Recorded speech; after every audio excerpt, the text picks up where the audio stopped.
Good evening, everyone. We will start very soon.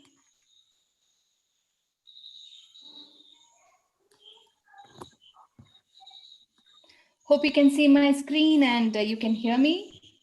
Yes. Great. My name is Menaka, and it's my privilege and pleasure to welcome you all to the Product Leadership Festival hosted by Institute of Product Leadership. Today, we are starting the fourth edition, the leadership edition of the Product Leadership Festival. We have enjoyed hosting expert practitioners from all over the world on our product, data, and design edition. And we are here now on the fourth leg, bringing to you amazing personalities. Some of them have literally touched the moon. We are delighted to have you with us. Welcome. In case you could not attend our previous festivals, we have made available for you the recording of all the sessions here. Please check it out at videos.productleadershipfestival.com. Before we start tonight's session, let me give you a brief intro to the Institute of Product Leadership. We are a global B school for technology and product innovators. We are also knowledge partners for organizations worldwide. Founded in 2012, the Institute has built and developed a great ecosystem of product leaders and now design and data leaders as well. So here is the agenda for day one, which is today. We are privileged to have with us Naveen Jain, and we have another speaker, Bala Bharadwaj, whose session is later. So there won't be any break between these sessions. So please stay with us throughout and win some exciting prizes on this festival. Scan the QR code on your screen and refer your friends and family to climb up the leaderboard. You will win a one-on-one mentoring session with our speakers. So I'll give you a moment here. You can find the URL on your chat window also.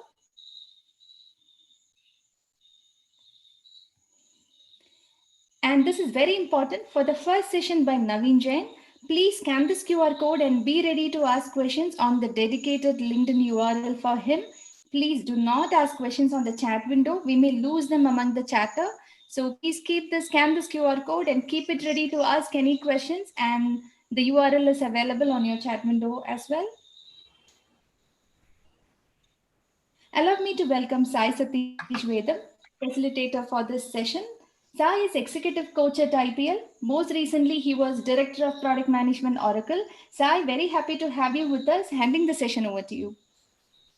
Thank you, Menaka, and good evening, all of you. Welcome to the leadership edition of the Product Leadership Festival, the fourth and the final one. I hope you had a chance to look at the previous ones, if many of you may have joined the previous ones. And this festival, we have some amazing speakers lined up, and we're all eager to jump into this. But before I introduce our guest speaker today, please follow the steps that Menka mentioned around asking the questions in the LinkedIn thread, right?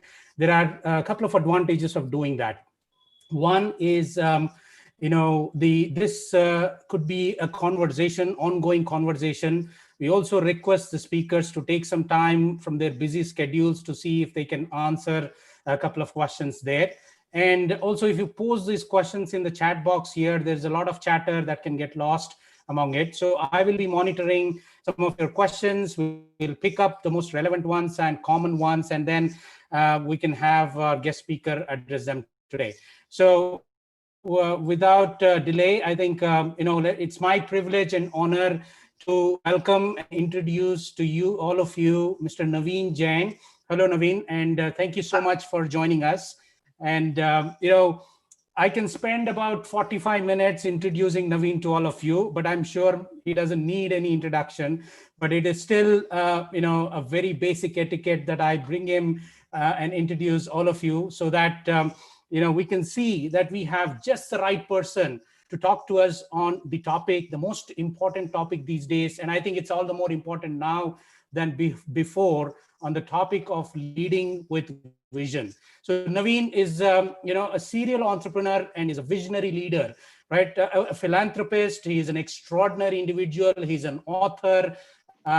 He's got some amazing podcasts, which I've been listening to for a year or so. I think, he's just a force to reckon with, if I were to summarize that in a single phrase, right? So at present, Naveen is a founder and CEO of a company called Wyom.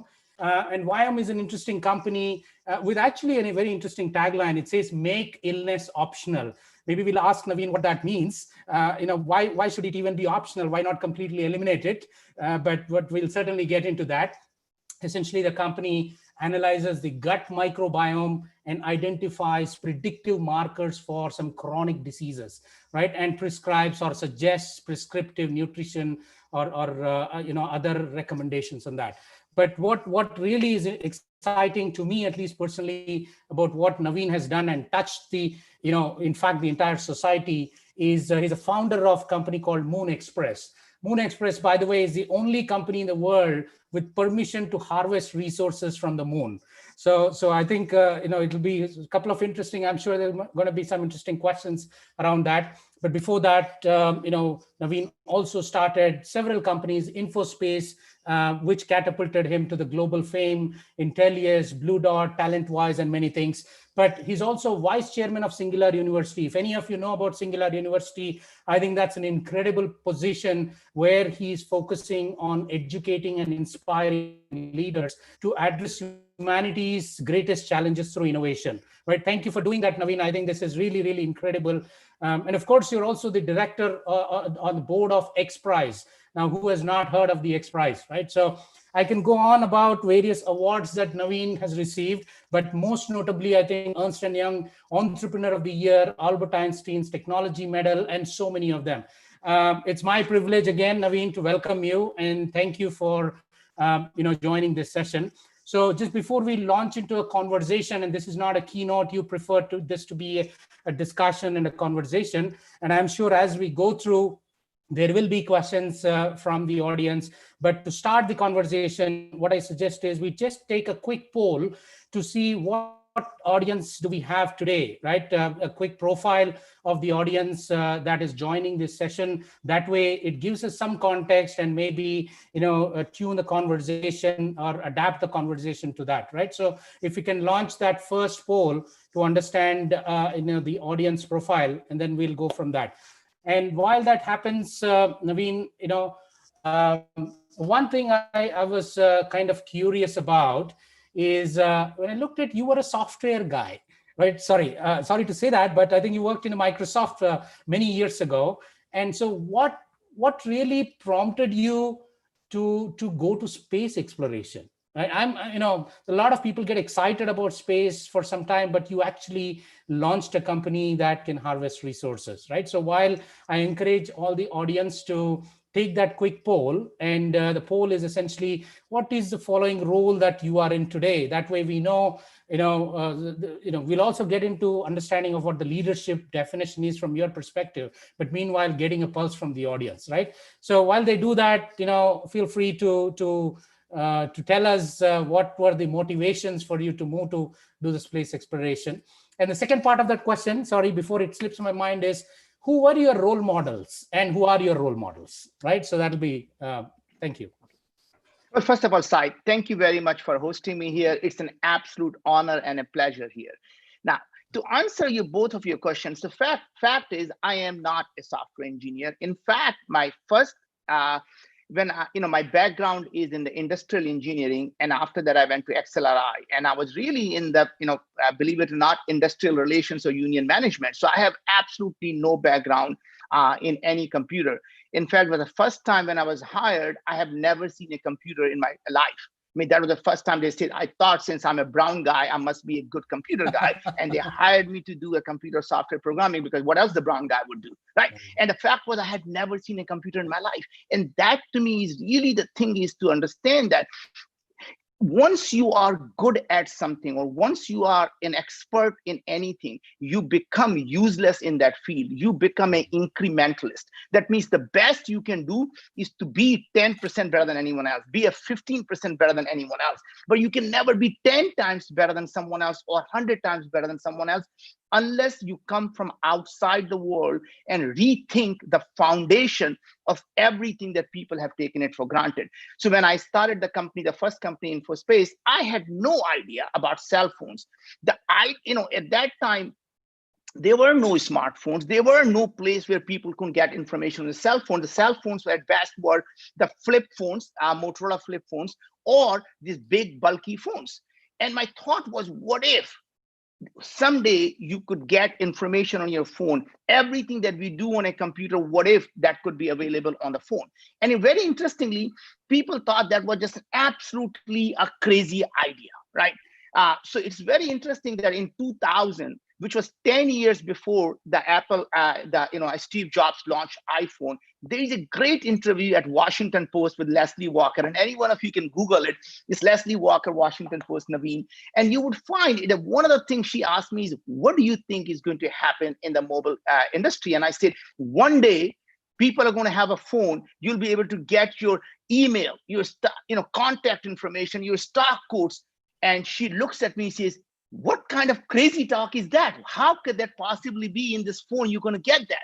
And I said, why do you believe the phones are going to be like this? What if the Palm Pilot became your phone and you could put a phone on a Palm Pilot as opposed to putting a Palm Pilot on the phone? And it wasn't like a lot, it took a lot to think about it. But the fact was, we used to carry a pager on our belt. And I thought, what if you could merge these devices and really have a single device that you could get that information? And I built the company based on that fundamental belief, one day people are going to do that. And built the company before there was anything out there. And I was able to get to every carrier from AT&T and, at that time, and Sprint and, Singular, and every one of the carriers, Sprint, everyone became our customer, thinking, you know what, there's nothing out there. Why not I just sign the deal in case it happens? And guess what? When everybody was signing up, everybody thought that is the killer product, right? And then everybody started to build to that product. And that was very, very interesting.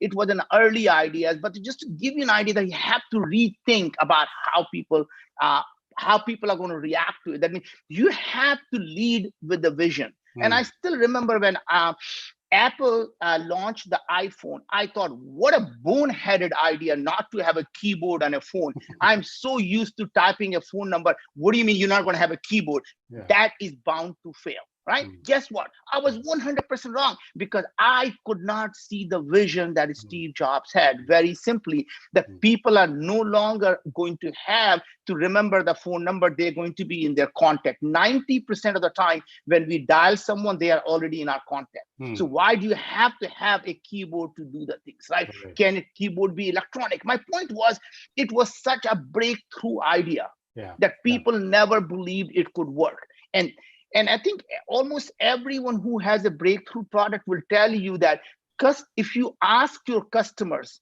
what they want, they will never be thinking the disruption. They want the incrementalism, right?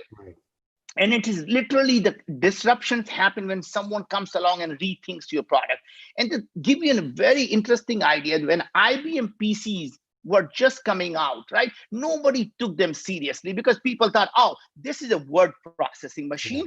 That's my secretary uses that. Oh, it's got this Excel. It's like an accounting calculator. Give it to my accounting guy. Nobody thought someday they're going to be running the power plants, right? They're going to be PCs. They're going to be running the whole country, right? And the point was, it wasn't. I still remember the digital equipment corporation. They used to have these mini frames, right? So they thought mini frames were distributed. Every department had a mini frame. And it's not that they were dumb. Ken, who was the CEO at that time, smart guy. He went to his customers and he says, do you want these PCs? And they looked at him. He said, no. We just want the better, faster, cheaper mini vaxes. Until the PCs became powerful. And then they say, Ken, where is the PC? Because point is, people don't understand. No, sorry, go ahead. Finish your thought. Then what I was thinking that if you ask customers what they want incrementally better value, because they don't see what they don't want until someone gives it to them, right? Right. So going back, even the 2000, this Washington Post article, I said, one day you're going to be able to drive and people will know you are near Starbucks and they're going to send you a Starbucks coupon. So location will be there. You'll be able to use your phone as a credit card instead of using credit card. Yeah. And her words were, not in our lifetime. And I called her when the phone came out. I said, I hope you're still alive because it's happening.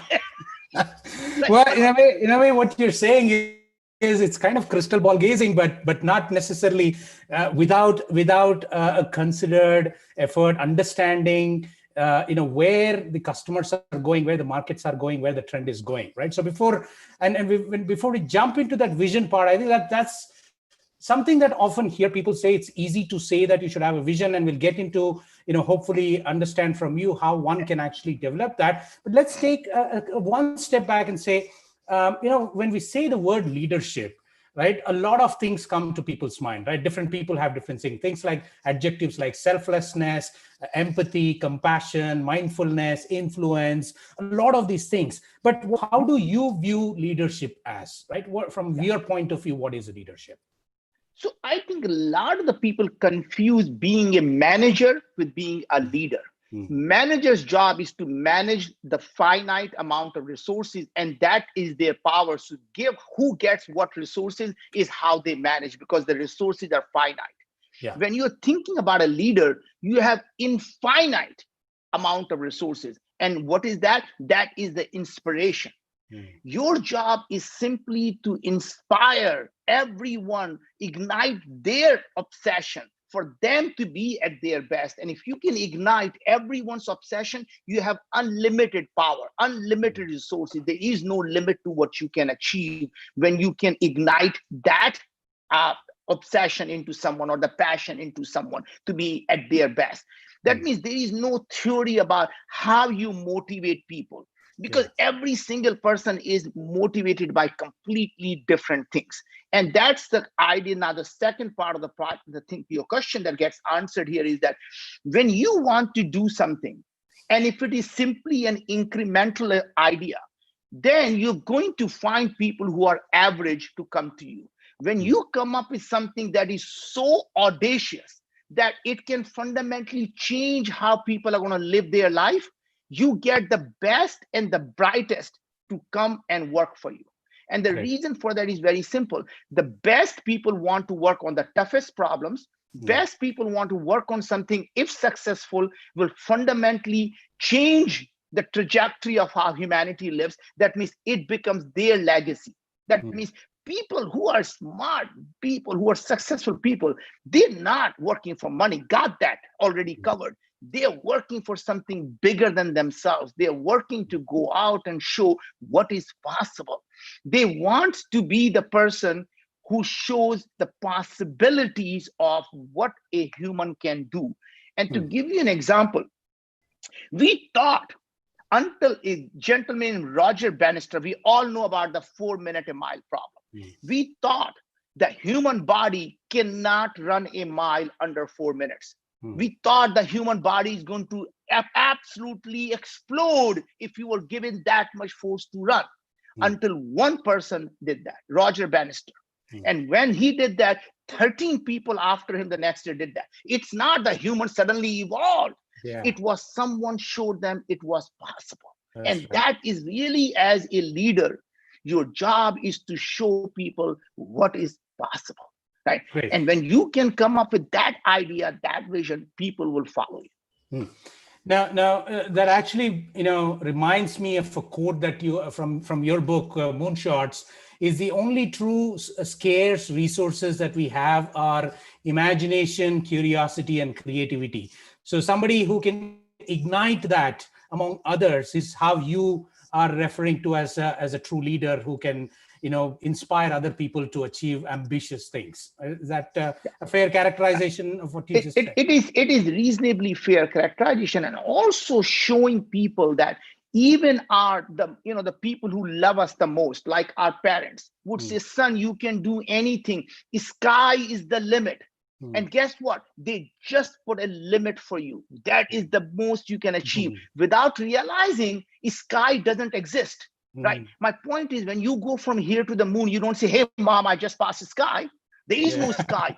Sky is a figment of our imagination. Now, what I mean to say that is, in our life, how many skies that we constantly imagine, that means they are our limits. Every day we say, oh, that's the limit. That's my sky. Point is, once you get there, you will realize it doesn't exist. It is simply the figment of our imagination. Sure. So in a way, are you alluding that leadership is a state that everyone can reach, whether they are officially in charge of anything or not? In the sense that when the moment we start talking about leaders, it seems to implicitly imply that there are followers, right? So the world is divided into leaders and followers. So the question is leadership a state that everyone can reach and at least can aspire to? Yeah. So it's very interesting that leaders and the followers are actually the same, because the leader becomes the followers. And this is really interesting concept, that this is a negative connotation of a cult leader. So what is the difference between a cult leader and an entrepreneur? And I'm going to come back to the leadership thing, right? So the only difference so cult leader and an entrepreneur, when they start something, there is really nothing other than their idea, vision, and the thing. And people come and join them because they believe in that idea and a vision. A cult leader keeps that cause to themselves, that I am the one that will lead you to that. A great entrepreneur transforms that into the cause that matters and says, I am just with you. My job is to be with you and work with you to lead to the cause. I may or may not be around, but the cause must go on. Making illness optional is what humanity must do. Today, I am going to start something, and I may not be able to get to the finish line, but I am going to keep moving the humanity forward, and someone else may come along, stand on my shoulder, and take it across the finish line. It is a relay race. Even though I may not finish the race, but I'm going to pass the baton to someone who would finish the race. But the cause of making illness optional will always be there, right? Yeah. And to answer your question, why make illness optional and not eliminate? That was a very, we thought about that. And the reason was, if I say we have a power to eliminate chronic diseases, then people say, I don't need to be taking responsibility because they are the one who are going to do it for me. What we said was, you are in charge. We are going to tell you what is happening in your body. We're going to tell you what you can do to eliminate that. Decision is yours. And you may say, I don't care, I don't want, I'm going to do what I want. In that case, you have made a decision, and that's optional for you. And that is, by the way, what I call empowerment of individual. You make them responsible. You make them the CEO of their own health, as opposed to saying, I will take care of you. I'm saying, I'm going to give you the actionable and intelligence so you can take care of yourself. And that's really, honestly, that is a thinking. Unless you have that, you're saying is, am I so powerful that I can do something for you, or I'm going to give you the power so you can do it for yourself? No, that's an incredible insight. I think that succinctly summarizes that if we take responsibility of eliminating illness, then people are not going to take responsibility of that. So, and going back to what you were mentioning about the entrepreneurs and the cult leaders, and even probably visionaries, so even visionaries see opportunities, right? So, horizon opportunities. And if entrepreneurs are the one that are going to actually pick up or work on those opportunities or realize those opportunities. So if you tend to see opportunities where others don't see, is that would you characterize them as an entrepreneur or even a visionary, or both? Because I don't know if both, if entrepreneurs can be both or vice versa, but either way. So there are really three types of human beings in this world. A people who can always tell you the problem. Even a rickshaw driver will tell you, oh my God, why can't someone fix that? Right? Whether it's a pothole or the government corruption or this, You ask them a problem, they got a list of problems. So everyone knows where the opportunities are. Even a taxi driver, your cab driver, your scooter driver, they all know the problems. Then there are a second group of people. So let's call them human beings. We all know the problem. In fact, everyone has an idea. Everybody has an idea, like a belly button, at least one, right? Everybody has at least one idea that they think is going to transform the world, right? The second group of people are the people who say, I know what to do. I know what you can do to solve this problem. And they are what I call the visionary and the solutions, right? These are the people who are scientists, visionaries. They always have how to solve something. And there is only one special group of people, what I call entrepreneurs, who just go out and do it. So entrepreneurs are executioners. They are the doers.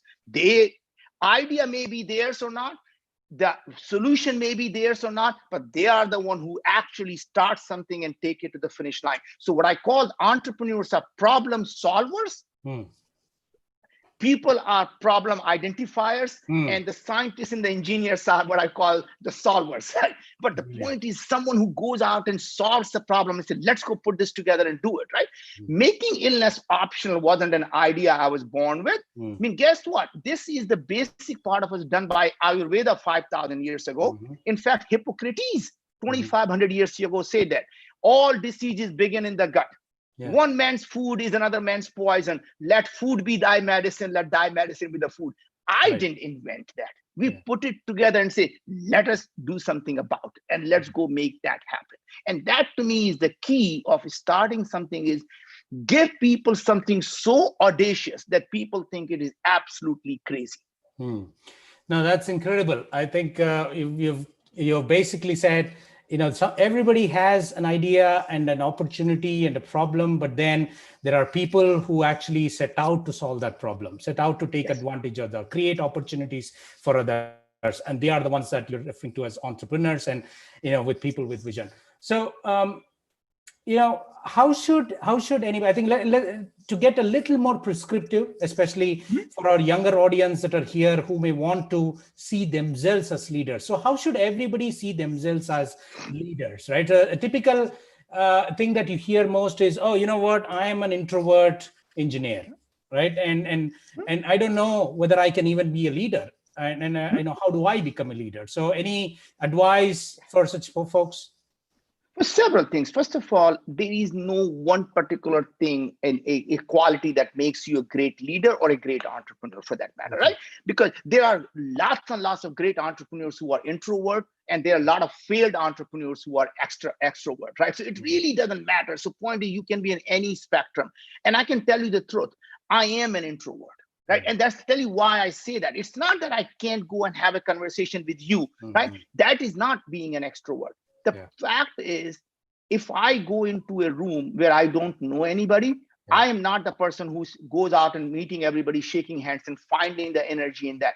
I am the guy who will be sitting in the corner looking at the phone, thinking I'm very busy, and basically I'm just don't want it to be. I'm just scared of what. That picture doesn't gel at all, Naveen, but I'll go with it.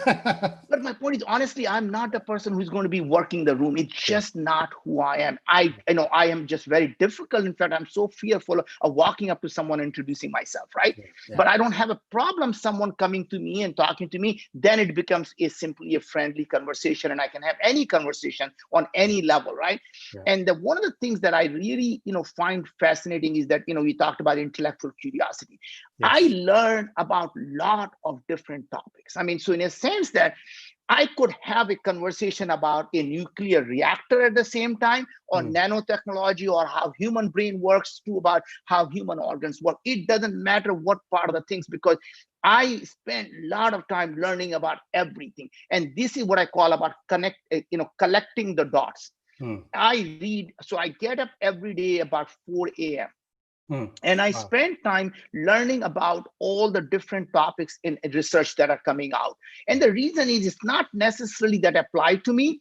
To me, every one of these things is an idea that's out there. And someday you see this and say, oh my God, if I take this and connect with these two dots, boom, this problem can get solved.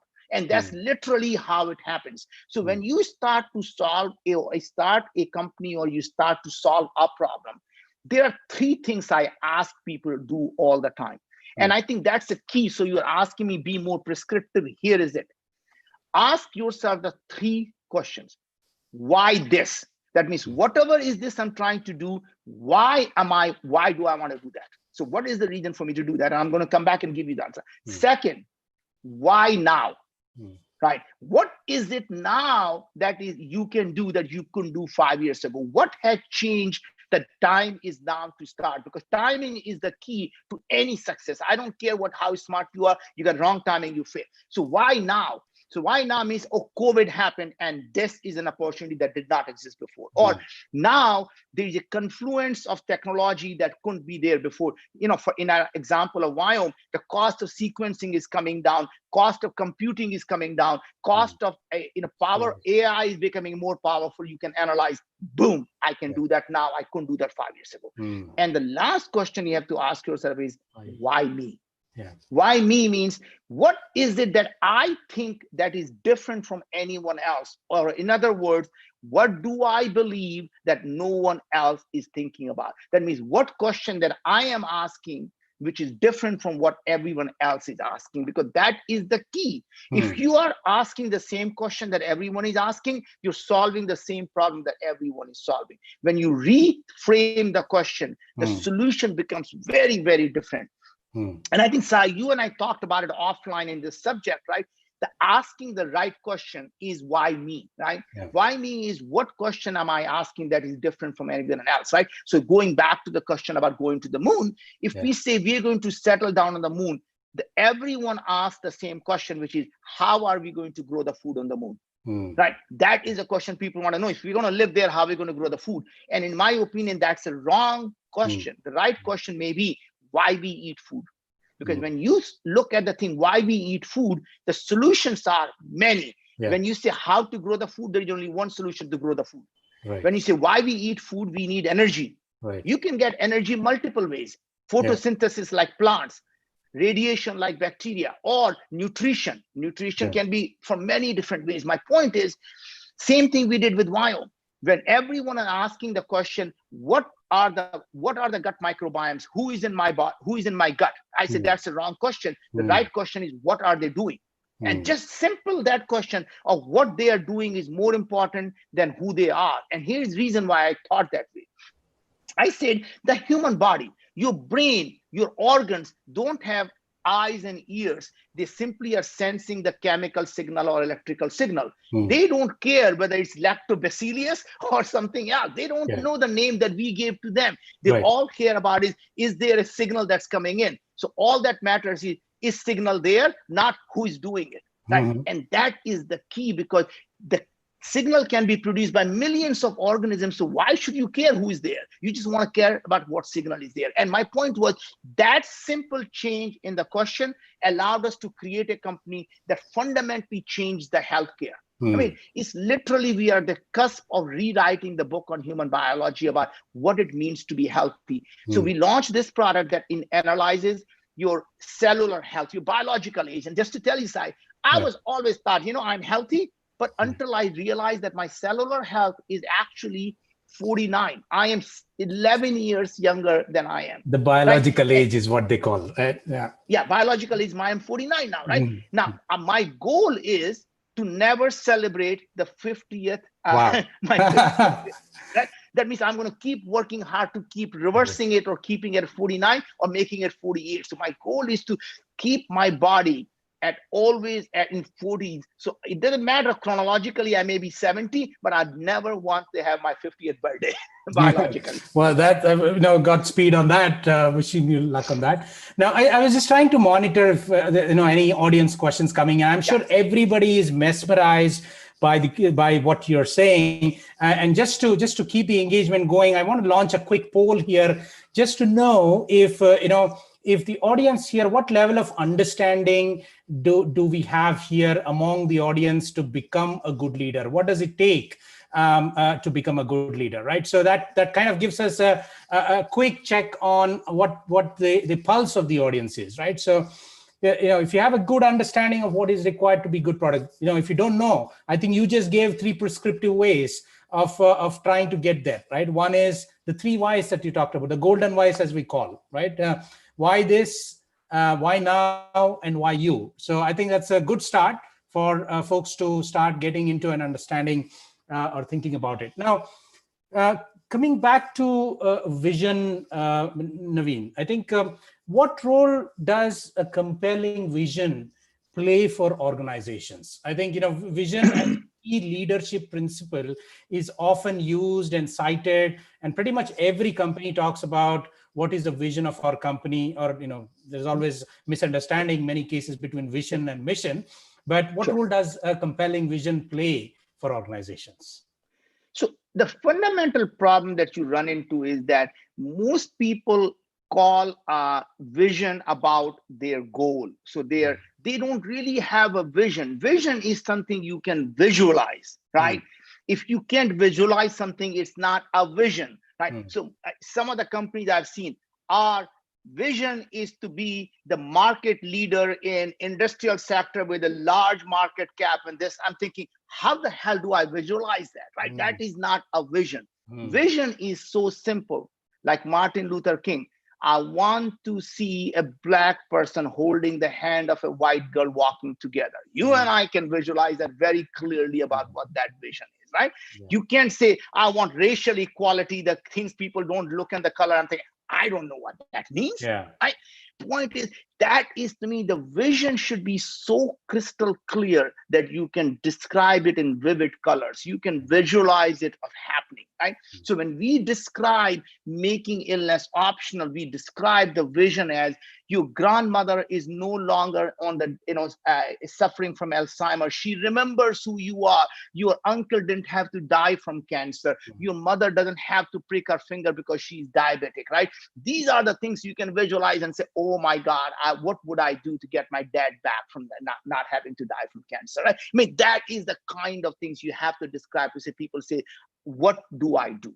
And then you enroll them into that, right? So one of the things we did was, we didn't say we have a power. We said, look, we as humanity has the technology at our disposal. And then I went out to make an ask. We need 2 million of us to come together to understand and digitize the human body, so the artificial intelligence has all the data it needs to be able to understand what causes this disease to happen and how we can use the food and nutrients as a medicine to be able to reverse that. I can't do it. I alone don't have that power. Come join me to make it possible. And I remember that I was speaking at this event. People came by and said, I want to join your mission. Here's my money. And I said, I don't need the money. I want you to give me your data. I want to understand why you have gaining weight, why you have the disease. And people joined. And the interesting thing is, there are 5 things we have values. And I just want you to know that as a company, those values, something is not something you write down. Your values, you have to live, right? So we say the number 1 value that we as a company has is we empower consumers. Now imagine, it's simple, but you have to live by that. To give you an example, that single value had lost us tens of millions of dollars of contracts. I remember I was at this company, a big, large hospital. They say, we love what you're doing. We want to take your service to every single member with one thing. As soon as you analyze the data and recommendation, it can only go to a doctor. It cannot go to the individual. And I told them that violates our rule number 1. He said, we are the doctor. We tell the patient what they need. You can't tell them that. And I said, I'm sorry. The reason they are sick is because you have been telling them what they need. You as a medical industrial complex, think about it. Everyone in the medical industrial complex makes money when you're sick. No one makes money when you're healthy. You don't have that incentive. The person who's suffering is the one I want them to know what they can do. They say, we can't do that. And I say, we walked away. And that is the power of living the values. And there were 4 people from our company. They were just like, honestly, in the meeting, I said, this will not happen. And they're like, are you crazy? I said, remember, it violates rule number 1, right? And that is how you do. Rule number 2 we had was very simple. The reason I'm talking about these are because this is something everyone who is a leader must have, these values that they stick by. Otherwise, people don't believe them that they're true leader. They think of them as opportunist, right? Everything that you do must be based on science. That means we are not going to go out and make a claim unless we can show the actual actual science behind it. I mean, we're going to use the data to actually understand what is going on. We're going to publish the data. We're going to get everybody to believe it is backed with science. Number three, everything you do must be actionable. That means we're now going to build a product that you cannot act on. So for example, I'm now going to do a DNA test and tell you, based on your DNA, you're 6 times more likely to get Alzheimer's. Enjoy. I'm sorry, you can't. If I can't tell you what you can do to do something about it, I don't have any interest in giving you the information that you can't act on. Right? The fourth thing was, everything we do must move the humanity forward. That means anytime you have to make a choice and say, I can make a lot of money, but it does not do good for the people, we're not going to do that. That means doing well and doing good must come together. If I can't do good for the people, I'm not going to make money from it, right? And that just shows that the kind of products we're going to build are not going to be selling marijuana. Right? It's just not. No, my point is, we can make a lot of money, but that's not who we are as a company. Even though it's illegal, it's illegal in our state, but I'm not going to do that because it does not follow with our who we are as a company. And the last part was very interesting. We said we're going to inspire and educate people to buy our product. We are never going to sell them our product. We're never going to sell them anything. We're going to educate them and inspire them to buy it. Right? And that is the difference is, when you buy something because you are inspired or you're educated, even if you never use the service, you feel that I contributed because I wanted to. If I sold you something, you're going to say, God damn it. He sold me this stuff. I hate him. I would never, ever do anything. Yeah. If it doesn't work, then they're going to hate you. And that's where you lose that. So essentially, inspiring people, motivating the organization are now becoming differentiators, and vision as a key leadership principle is playing a very key role. And one of the things that you emphasized is you have to live by the values, and those have to be actionable for everybody in the organization to say, now I understand this vision, and everything that we are doing it should tie back to that vision, right? With the examples that you just gave. Now, what I want to bring in a little slightly next generation workers perspective. I think, many of us are seeing the younger generation workers joining the workforce, and predominantly what is different, at least what I see, and many people agree with that, is they are seeking an emotional connection to the work that they do, rather than how we used to do before, or generations before, mostly for livelihood and sustenance and everything. Now there's a lot of emotional connect, right? So what is the importance of creating that emotional connect with the new workforce and the vision around it? How do you define to get full commitment and passion from them, right? So how do you attain this full engagement with the new workforce, which are now seeing a lot more emotional connect? But sorry, I mean, that's again, going back to the rule, everything we do must move the humanity forward. That means everything we do is good for people, right? And that kind of a thing is what younger generation, millennial, all the saying is, I'm not going to work on to create this toxic product that's going to, destroy the environment, that's going to destroy the people. I'm just don't want to work on a product that's not something I believe in it. That's not something that's good for people. That's not good for planet. That's not good for humanity, right? So it is important that doing, some of the world's biggest problems are the world's biggest opportunity. So why not work? I mean, you can make $100 billion company by solving a problem that affects 1 billion people. So why not work on something that actually can get people out of sickness, out of poverty, create plenty of fresh water, plenty of food that does not require pesticide or insecticide, come up with a way to create a sustainable energy. And when you start to work on the problem, and when you do, by the way, that becomes the biggest company out there. I mean, look at Tesla. Yeah. They didn't get out to say, I'm going to build a car company. Today, they are valued more than GM, more than Toyota. Think about that. And because they wanted to create a sustainable car. Now, they may not have been, if they say, I'm going to be another car company, they would have never won. The best and the brightest want to work with them is because they created a vision of what's good. And that's the reason they're worth $260 billion, right? And whereas no car company was created in the last 50 years, no new car company, right? True. So what is it about that? It is that idea of, I'm going to do something that is good for humanity. And that's where you get the best and the brightest to come work with you to solve that problem. whether it's SpaceX, right, Elon, or Jeff, what he's doing, right? Yeah. I mean, if you look at the people like, Jeff, or even Richard, right? Yeah. Richard Branson. I mean, Branson. they do things for very simple things. Would it make the people's life better? Every single company that Richard would start is simple. Is this a problem that everyone hates? Flying, everyone hates. Everything you look at the service industry that people hated, he creates a product that people just love. Right. And that is the key, right? Is that how do you create something that people fall in love? People become your ambassador. People tell everyone that I'm driving a Tesla, or I'm using this product, right? Or I love flying Virgin America. Yeah.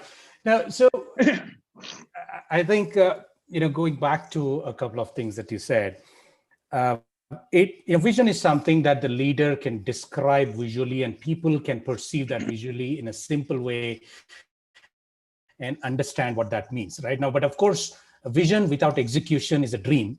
And execution without vision is a drudgery, right? So which means that the leaders who come up with this vision or incredible vision that you're talking about, how does now engage the workforce around that vision and make sure that, of course, inspiring, motivating are one things, but now are there much more structural and specific things that you think should be institutionalized in an organization to carry out that vision?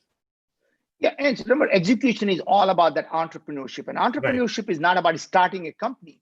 Anytime you're solving a problem, whether you're inside the company, you're at home, or anything, it's about you taking a problem and you actually say, what would it take to solve the problem, right? And it's very different now. So there are certain rules that you can go out and essentially, what are the things you have to do to become a successful executioner, which is all about, when you're looking for a friend, you want someone who is just like you. That's where you hang out and that's why you have fun. But when you are going out and executing a service or executing a product, you want people who are unlike you. They fill in the gaps that you don't have, right? So that means if you are a person who has a great idea, strategy, and a vision, you want someone behind you who is a completely operational centric.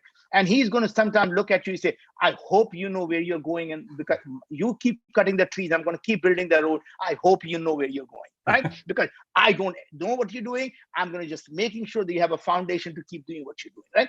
And those people are not somebody you are going to go out, hang out at a bar, and he's going to say, let's go. He's going to say, I shit scared. I don't know what he's doing, but I'm there. I'm behind him, right? But the point is, that's how you want. You want a lot of people who complement in the things you are not good at, and that means you have to build a team that is complementary team. Number two, you have to continue to celebrate the milestones. You can have a grand vision, but you can't boil the ocean. Then you have to take a slice at a time, and you say, for the next 6 months, we're going to go and prove that this works. Then the next 6 months, we're going to prove that this works. That's how we're going to be able to take and get everything done. When we started the company, we said, we're going to make illness optional. Give me a second. Sure.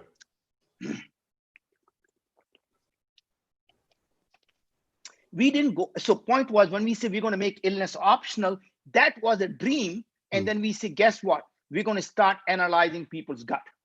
Second thing, we're going to now look at the people's cellular health in looking at the blood. Then we're going to go look at the saliva to see what happens in the body. And then we're going to start to look at everything else. But we knew that if we can win here, we can go after the second thing. But we got to prove that we can understand what's going on in the gut, because that's where the key to the health is. Then we need to see what happened in the gut, how it changes the body, because now we need to look at the body and combine them together. And that was literally going out and executing on a slices and celebrating each milestone as we're going along.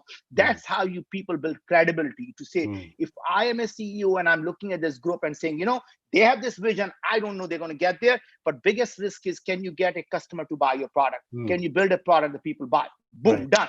Now, can you show me that? Are there people, your 10,000 people, are people telling you they're getting better? Yes, good. Now you can go to the step.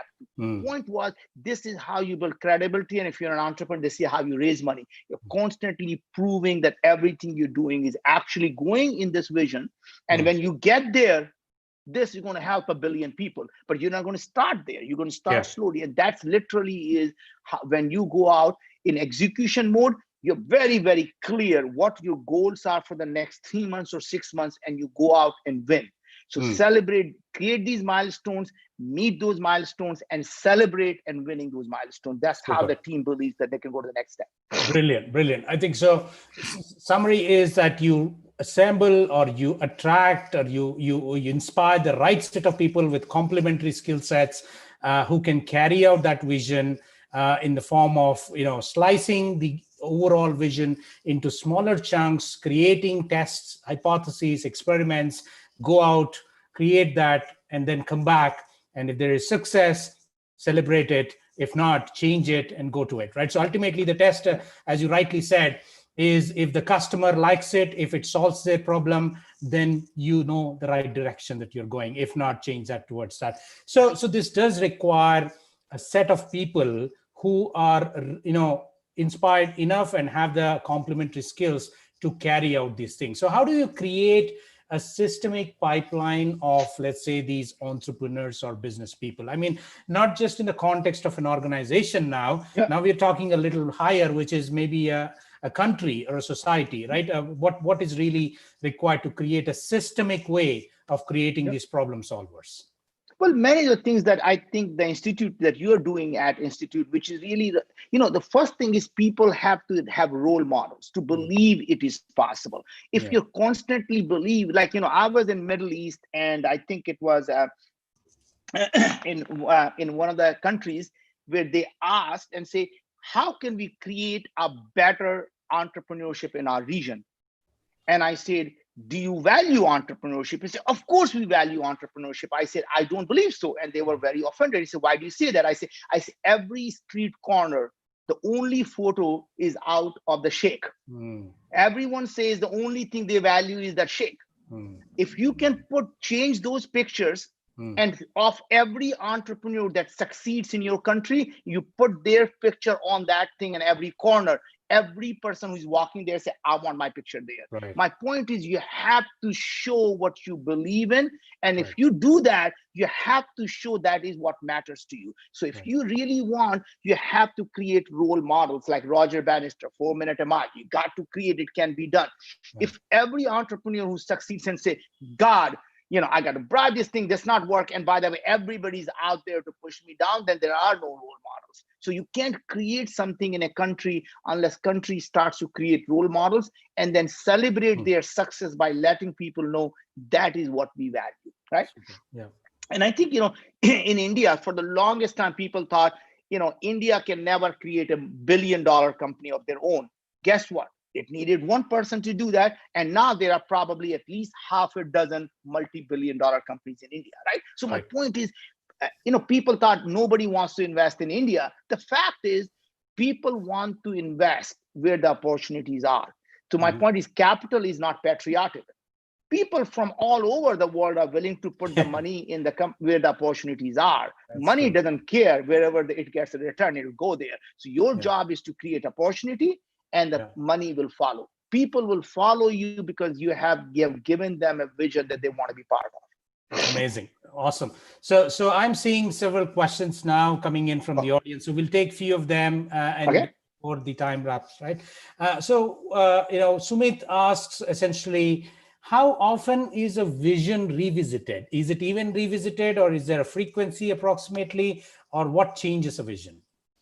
So the underlying stepping stones change, but the vision is something that says, for example, if you say our vision is to eliminate poverty from the country, you don't need to change the vision. You want to be able to see the means how you get there will change. So remember, every idea may not work. An idea that does not work is simply a stepping stone to a different idea or a bigger idea. So you pivot constantly and adapt, but you don't change your values, you don't change your vision. Vision is about saying we as humanity must live on more than one planet away from the earth, because we can all be destroyed if our planet get destroyed. Now that vision doesn't need to change. How we get there may change, right? So that means Means to an end may change, but the end never changes. If you really believe in something that is so core to who you are, you don't want to change that. Mm-hmm. Super. And there are several questions which you kind of addressed, not kind of, actually quite clearly addressed in terms of elements of vision and all of that. But one question that I'm also kind of curious is why moon? Have we run out of things on Earth, or why do go to moon to get to harvest So things? I think that comes from the what I call the mindset of scarcity. Mindset of scarcity says there is a limited resources, there is a limited thing, and if I do this, I can't do that, right? In my answer to that question would be, why not moon, and why not solve the problem on Earth? It is not either this or that, it's this and that. So here I say we're going to go to the moon for a very simple reason. If we don't, someday, like dinosaurs, if there were to be an asteroid that hits our spacecraft called planet Earth, we all 8 billion of us are going to get wiped out, right? Now, yeah, which is not an unlikely event. I mean, it might happen with a really short. Happens, right? Yeah. So my point is, yes. So what am I doing? I say, let us take a long-term view of going and settling on other places while solving the problem of healthcare on Earth. So I didn't say if I'm doing healthcare, I can't do moon. If I'm doing moon, I can't solve healthcare. I say, let's get the people to stay healthy enough here so I can, so someday they don't have chance to be able to go to the moon. That means, can our generation be the generation that goes there rather than the next generation? Can we keep our generation healthy enough to be able to go there? And that to me is really the matter of, it's a mindset of abundance. And again, you talked about the book Moonshots that talks about how do you create the world of abundance, not from the mindset of the scarcity. Right. And so it's not an either or, it's, both, and both are required. And of course, there are other people who I'm sure are trying to solve the other problem as well, right? So one last final question is, slightly deviating from the theme of this is, if you were to wave a magic wand and say for policies in India, what are the 3 things that you want to be changed or new that can be thought about in this country? There are business leaders, I'm sure, here who are listening, who potentially can get some view on that. Well, I think the number one thing is going back to is create the spirit of innovation and entrepreneurship, because everything else will get taken care of. If people believe that they can achieve any dream they have, they don't have to leave India to go to America for their dreams to come true. Why not create the opportunity well within India for them to let India be that land of opportunity that we used to call America? America is, no longer the land of opportunity that it was. It's no longer welcomes the best and the brightest. It's no longer want people like us here, right? Yes. But guess what? There are times, but don't get me wrong, the racism in America exists. I have had people come to me and say, why can't I go back to my own country? And I look at their eyes and I say, because idiots like will only needs a job. That idiot like you will need a job. That's the reason the people like me are here. So you can have a job, right? So don't worry about me, worry about yourself, right? Yeah. Well, awesome. But the point is, we can. So if I'm in India, I would create that actual opportunity to create entrepreneurship, celebrate entrepreneurship, give people, chance to succeed, take away the barriers for people to do things with, get rid of these British policies of licensing. All that should just go away. You should be able to get up in the morning and say, I'm starting a company, and you can start a company 5 minutes later. Go to the website, register your company, and you're good to go. Yeah. Well, thanks a lot. I think that is super advice for people who can influence things at very large scale. Really appreciate your time, Naveen, and thank you so much. So as a token of our appreciation, and before that, audience, I would request you to take a quick feedback when it comes on your screen. While that happens, here is a digital certificate of appreciation. Thank you so much, Mr. Naveen, and for your valuable time and amazing insights. And thank you very much. Appreciate it. Stay safe and take care. Thank you. Thank you. Thank you very much. Bye. Bye.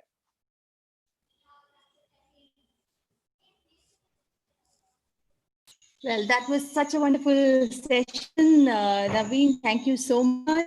And thank you for hosting it, Sai. And I have an exciting announcement to make. We have a winner for today. So give me a moment to announce the winner.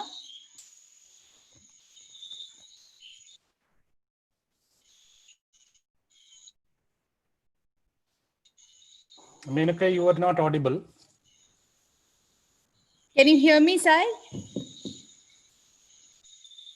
I can hear you well.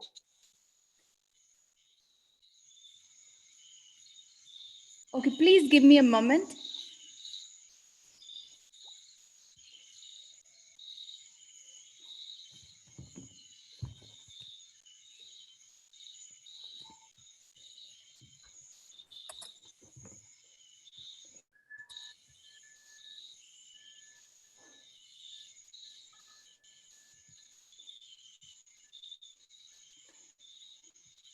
I hope you can hear me now. Please scan this QR code and send us your testimonials.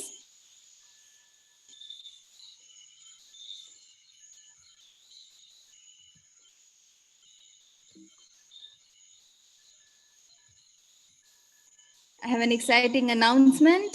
So Satya is the winner for this session for asking the best question. Congrats, Satya. Your gift will reach you soon.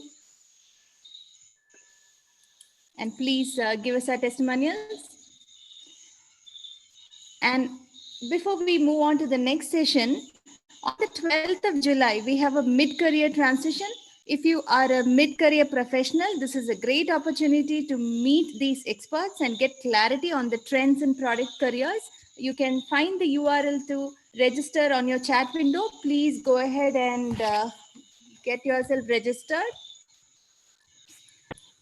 Now, we had a mind-blowing fireside chat with Naveen Jain and are moving on to our next keynote by Bala Bharadwaj.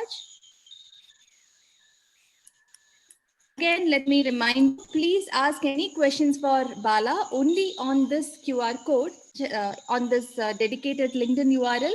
Please scan this QR code and keep it ready for Bala's session. You can find the URL in your chat window also. We have with us Vasudev Murthy, moderator for the session now. Vasudev is the managing partner with Focal Concepts. He is also an animal welfare officer, a yoga enthusiast, and a published author. Vasudev, welcome. Very happy to have you with us. Over to you. Hi guys, it's such a pleasure being here. So can you hear me, Menka, just confirming? Yes, perfect. All right, okay. Welcome everyone. Such a pleasure to see all of you attend this session, and I hope to make it really exciting. In fact, what our guest is an outstanding professional, and I think you're going to learn a lot from him. So Bala, quick check. Are you there? Just checking that all your logistics are in place. Looks like Bala's network is stuck. Let me just check. Let's be sure. So while she checks, I'm sure that he'll be here soon. Let me take a few minutes to introduce him. Actually, it would take quite a lot of time to introduce him because his background is really substantially large and is very, very, very impressive. But in brief, Dr. Bala Bharadwaj is the leader of Boeing's Engineering and Technology Center in India. And I guess he moves a lot between Bangalore and Chennai. He's been a career leader at Boeing, I guess, since 1987. And he's been also the faculty of Boston University in the Department of Aerospace and Mechanical Engineering. His background is a BTech in aerospace from IIT Madras. And then he moved on to Georgia Tech. And then he moved on to, in fact, he got 2 degrees from Georgia Tech. And interestingly, he has an MBA from the University of California at Irvine. And I want to ask him something about that. So he's done a lot of work. He's been recognized by NASA, by Boeing, industry groups. Professionally, he's an associate fellow of the American Institute of Aeronautics and Astronautics and a member of the Beta Gamma Sigma Business Honor Society. He currently serves the president of SAE India and is actively engaged with bodies such as NASSCOM and CII. Looking again at his very detailed and very, very wonderful background, I can see that he's possibly been exposed to an enormous number of situations and groups and therefore his opinions on leadership and so on would be very fine and interesting. Is my considered opinion, right? So I just want to know if checking again, Menika, is Bala there? Yes, please bear with us for a few more minutes. Bala is trying to join back. Okay, no problem. All right. Thank you. So I have already introduced him now. So when he comes on board, when he comes online, I'll just pass on the baton to him. So just as a reminder, my hope is that we will stick to about an hour. Dr. Bharadwaj will speak for about 35 to 40 minutes on leadership. Yeah. And thereafterwards, we'll open up the floor for Q&A. And just as in the previous case, there will be, prizes for the best question and so on and so forth. Okay. I'm sure you'll have a very good time. Are there any questions right now at this very moment? Anyone? We have some chat windows. Nothing yet. Okay, it says here. So there's a link provided in the chat window, guys, for to ask questions. So please make sure you ask questions there. Those questions will be collated and then presented to all to Dr. Bharadwaj, depending on the time and the our opinion about how relevant and how interesting the question might be to answer. Okay, so let's just wait a little bit. Meanwhile, if you have any questions, go ahead. How has the session been so far? The leadership, the Product Leadership Festival, how's it been? It's just been one so far. Okay. But I think it was a very, very energetic discussion. I'm speaking hopefully on behalf of many of them, which I felt the energy coming through Mr. Naveen Jain. But of course, he is a visionary. He is, all his understanding and explanations were at a very, very high level, high scale, right? Which is larger scale at a societal level, at a country level, and of course at organizations level, right? So pretty interesting. Of course, there were some very prescriptive and actionable steps that people can take with what he clarified as, there are no leaders and followers. Leaders are followers too, right? So, and everybody can aspire to be and can be a leader. And how do you rally around people around a vision? What are the ways that you look at assembling the right set of people with complementary skill sets? And it talked about entrepreneurship and a little bit of philanthropy. Of course, there are things that you get insights about the topic, right? When you say the question is, why did we go to moon? Why did he have to go to moon to harvest resources? He actually built a company that harvests resources from the moon, right? So why not from Earth? And the very interesting question is, it's not a question of either or. It's both, right? Both should be done. Interesting. Very fascinating. Yeah. So Dr. Bala is here with us. Okay. Could you go on video and unmute?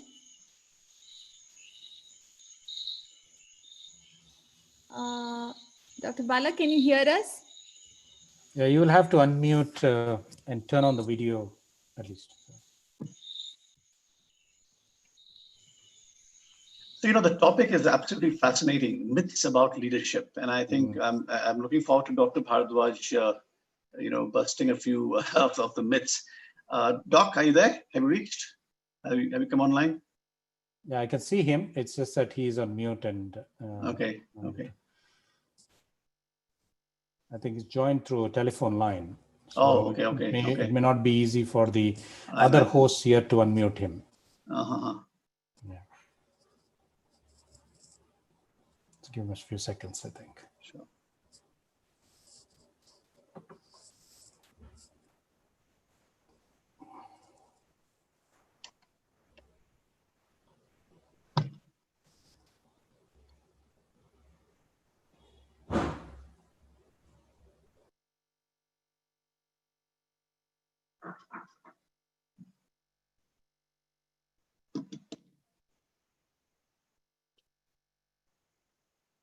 Satish, we have a question that maybe you and Menika can. Sai and Menika, can either of you look at the question from Mr. Satyanarayan? I don't know if it's directed to you, but it says the link is opening to some other place and doesn't allow him to ask questions. So Menika, can you please look into that matter? So Satya, I checked out that link, but it is fine. It is taking to the same LinkedIn URL. So please do check it again. And we have with us Dr. Bala here. Can Perfect. you hear us? All right. Hey, good Hey, evening, there. good morning. Hi, Doc. How are you doing? This is Vasudev here. Good to see you finally. Yeah, hey. Can you see me? Yeah. Yes, I can see you. Okay. So we have a bunch of guys who are really excited to talk to you. So I spent a little bit of time going through your background, and it's fascinating. And going from your aerospace days in at IIT Madras all the way through Georgia Tech and so on. And a very interesting question, and I want you to at some point answer, if not now, is you decided at some point it was important to do an MBA at UC Irvine. So there was some motivation there, which I'm sure that there's something interesting you want to share with us. Okay. So anyway, I was just I was just thinking you're talking myths about leadership, and I think that's I was about to post something sarcastic on LinkedIn just the other day, Doc. Okay, because there's so much stuff happening on leadership. Everyone seems to be a profound philosopher and expert on the subject subject of leadership. So it looks like everything that needs to be said about leadership has already been said, and I'm being facetious. You understand? So, what are these things that we just take for granted? The behaviors, I don't know, kind of perspectives, views, which have been ingrained, which we have absorbed over the period of times. We assume that that's what a leader is all about, and so on. So, I hope you'll just tear apart all these things and bring to bear your fantastic experience both in industry and academia. I'm sure you have come to some great conclusions as to what those myths are and what it is in reality. And in fact, I'm sure you touch upon this. Have all these things been completely forced to be, remodeled given the COVID situation where everything is just thrown up in the air? Anyway, I don't want to steal your thunder. So over to you. As I just told the group, we are hoping for about 35 to 40 minutes of your talk, Doc. Okay. So go ahead with the talk. And there will be questions which will be collected, from the audience, which will be collected separately.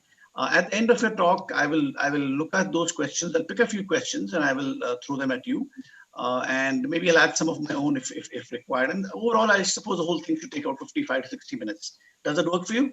Yeah. No, that's good. Okay. Hey, my apologies for not joining on time. I'm not a regular Zoom user, and it took me a while to figure out what's going on. So, Vasudev, you talked about aerospace and IIT and all that, but I wanted to start with what I am not. You set very high expectations there. Everything has been figured out, and gurus are talking. So I'm not a guru. I'm not a psychologist. I'm just an engineer who happened to do different things. You asked me about why I went to go study at UC Irvine, get a degree in management. It was mainly because of the myths. I didn't change jobs after an MBA. I didn't go become a finance analyst or a stockbroker or anything like that. I had a job before I went to the MBA. After the MBA, I continued to have that same job. So very different from what a lot of people do. They want to go to grad school, go to whether it's an IIM or any other MBA course, and say I want to completely change my career. I didn't change my career. It was mainly to answer the kind of questions or mindset that people have that says, what, you need this degree to be able to do something. Yes, I learned a few things. I think it did help me. I met a few people, mostly people who were much younger than me at that time.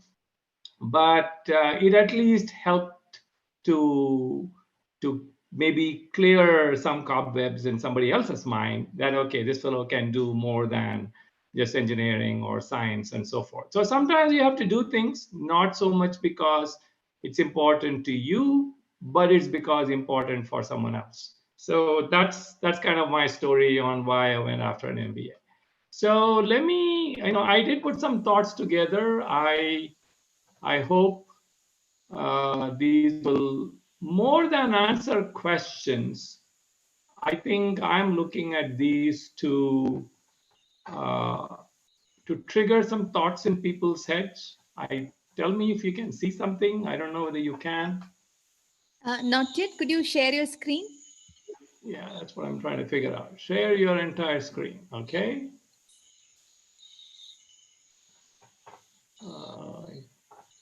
Things I'm sharing. Would you like me to share for you? Okay, I was going to, yeah, you can do that. Since I sent it to you, maybe you can do that, because I don't think I figured out the Zoom thingy fully. Okay, so we have something that I put together. So let's get going. This talk is, no, don't move, go forward, just stay there. Stay on the first page, please. Yeah. This talk is to basically delve into some ideas that have taken on the idea of a myth. I'll define, what I mean by a myth here. And really, I want to talk to you about a few of them, which are, I would say, fairly prevalent. At least I've heard them multiple times. And how do you get past them, or do you get stuck with them? Does that drive your life, or do you figure out a way to get around them? And the way we are going to do it, if you go to the next chart, what we are going to talk about is, what is a myth? The image that you see there is Yoda. It's a mythical creature from the Star Wars movies. What is a myth? What are some of these leadership myths that are out there? I've done some searching and found a whole lot of them. But then there are some data points as well. So let's take a look at those data points. And of course, at the end of the whole question is, what do you do with these? Do you hang on to the myths and drive yourself crazy? Do you look at the data points and throw away the myths? How do you navigate, especially in these days of COVID and a lot of things? I will touch on that as well. So that's kind of my game plan here. So we can go to the next chart. So we'll start with, what do we mean by myth? These are some of the definitions. Nowadays the internet is full of places that give you information like this. Somebody says they can't see the presentation, so I don't know. I can see it. I don't know what needs to be done. We'll take care of that. No worries. Please go ahead. So a lot of times we use the idea of a myth. You say it's a traditional story. It has various phenomena. Characters. Like Yoda was one of those characters. Sometimes it is about a fictitious or imaginary person or thing, maybe only existing in imagination. But the meaning of, if you hit the forward button once, the meaning that I want to use here is that second bullet that says it's a common misconception. And the common misconception comes because many people somehow started believing in it, and it has taken a life of its own. And that's the meaning that I'm going to use. Menaka, if you can hit the forward arrow, please. That's the meaning that we want to emphasize here. That's the meaning of the myth that we are going to talk about. Okay, if you go to the next chart. Now, we said the myth is a common misconception, meaning many people believe that's what it is. It's a collective belief. But what happens in real life is, enough people are talking about it. People may say all Scandinavians are tall, or all South Indians are dark-skinned, or whatever those things might be. Slowly you start making those as assumptions, and the more and more you hear about it, you start accepting it. Yeah, maybe that's true. I don't know. 10 people have been telling me. The 12th person also said the same thing. And then you take that collective belief and make it your own personal belief. And I think that's where the trouble starts, because now you start believing it. You not only start believing in it, you probably share that belief with other people, and you propagate this thing that was a misconception to begin with, but you have given it that much more power because you believe it, and maybe you are behaving based on those assumptions and that belief. Maybe you are limiting yourself because you believe something, and you think that, okay, how since that is true, I don't think I can do something about it. So that's the problem with these things, that from the myth stage, they become something that you internalize as a personal belief. So if you go to the next chart, what I did was I have my own list. I didn't go there and put them down. I said, okay, what are other people talking about? There are lots of articles that talk about leadership related myths. So I picked a few. These are not even a complete list from them. I just put a few of them out there, and what you see there, you will see some commonality emerging out of them, and one of them is about this whole business of extroverts. Leaders must be extroverts, like Insperity says. And then the bottom left, it says the best leaders are extroverts. And then the one at the bottom right says leaders, extroverts make better leaders. So this introvert, extrovert, people seem to think that if you have to be a leader, you have to be an extrovert, and that's kind of become an urban legend myth, with respect to leadership. And there are a few others. So if you go to the next chart, what I have done, knowing that we only have so much time, I said, let us take 3 of these and let's get a little deeper into those and see if we can make some sense out of it. So I said leaders must be extroverts is a common myth, occurs fairly often. There are multiple places where another myth that is mentioned is that men make better leaders. And of course, nowadays, there's a lot of debate about diversity and can women do the same things men can do and all that. So I thought this would be an interesting item to look at. And then the other one that comes up is, all you have to do is to, go to an MBA class, go attend somebody's seminar, figure out, one style of leadership, and then start applying it all over the place. And actually, that's a big myth as well. So one leadership style does not fit everywhere. And not only that, it might have worked well, last year, it may not work this year because, things are changing, and the COVID is an example of that. So if you hit the arrow, forward arrow 2 times, so do leaders have to be extroverts? We have extrovert people, introvert people. These are ideas in psychology. People have done a lot of work, try to figure out what these are. If you go forward 1 notch, there are some characteristics of extroverts. Hit the arrow once, okay? So the primary concept here is that an extrovert is a person who gets energy from other people. They need to interact with others. If you put them in a room and solitary confinement, they don't like it. They need to be interacting with others. They tend to make a lot of friends. Maybe they are the people who have 500 friends on LinkedIn or Facebook or whatever. They think out loud, like it says, but they do get distracted easily because they constantly want to be communicating, talking to others.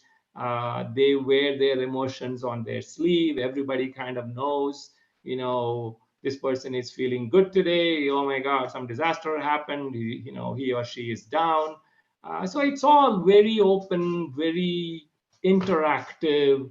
I know, but the main thing is getting the energy from outside, from other people.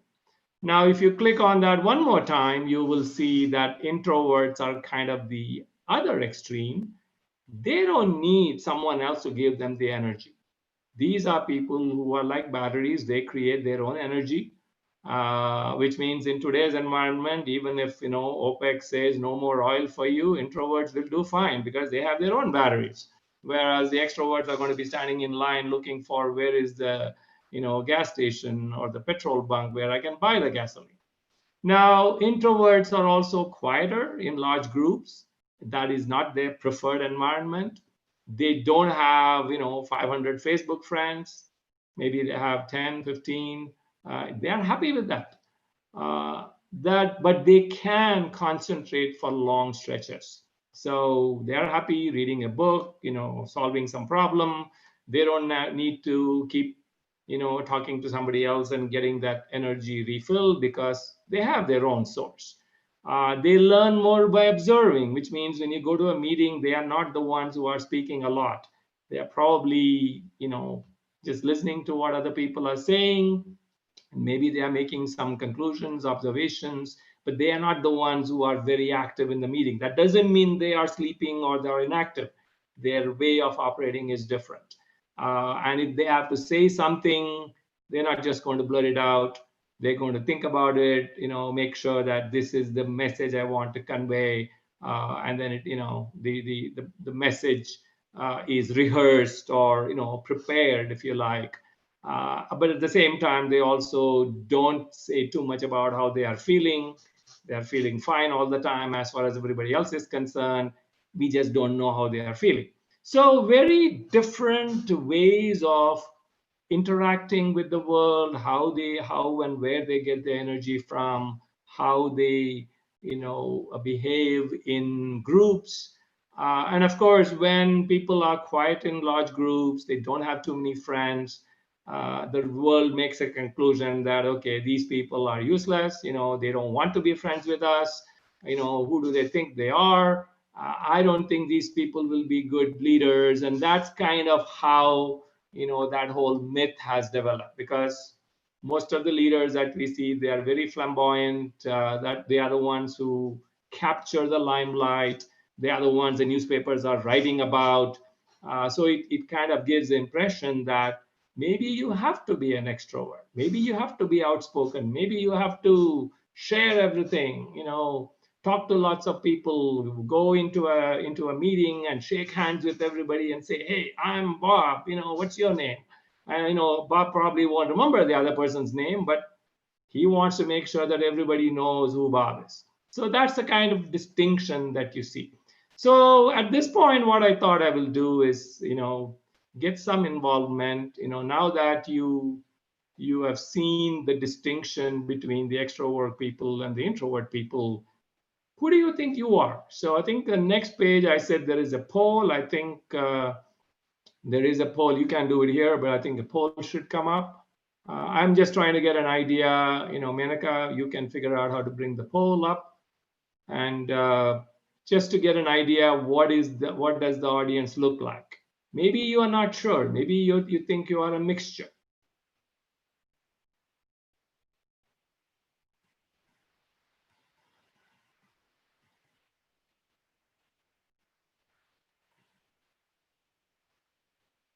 I do not see anything from the poll. Not sure how the system works. We are running the poll. I'll share the results. Okay. So it's not visible real time. We have to wait, I guess. As a host, you can't see that, but it's real time. Okay. So take a shot at it. What do you think your preference is? Maybe you think you are an introvert. Maybe you think you are an extrovert. Try to answer this in the poll, please, because that way we will get an overall sense. Can you see the poll results? Not yet.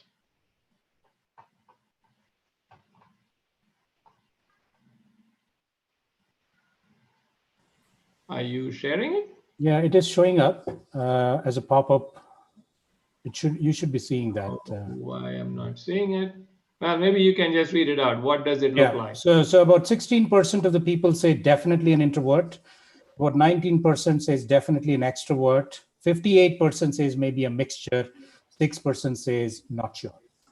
Okay, so 16 and 19, not that different. So, people who are quite sure. So if you go to the next chart, it's the same chart we had before.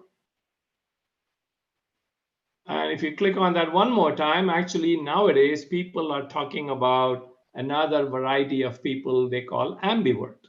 It's kind of like ambidextrous, no, don't stay there, stay there. People who, who can do things with their left hand and right hand. So, these are people who have mixture, they have some traits that may make them look like an introvert. There are other traits that makes them look like an extrovert. So most of us, this is like the bell curve. Usually people are distributions among people in large populations are rarely bimodal.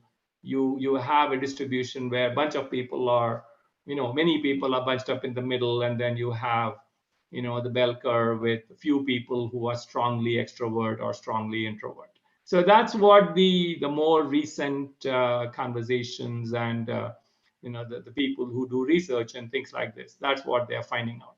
Chances are many of us, and I think you said 58%, who identified themselves as essentially ambivert, they have traits of this and that. And also sometimes some of us, we can act like an extrovert even though we are primarily an introvert. There may be people who can act like an introvert even though their preference is extrovert, and that's kind of what that ambivert tendency enables you to do.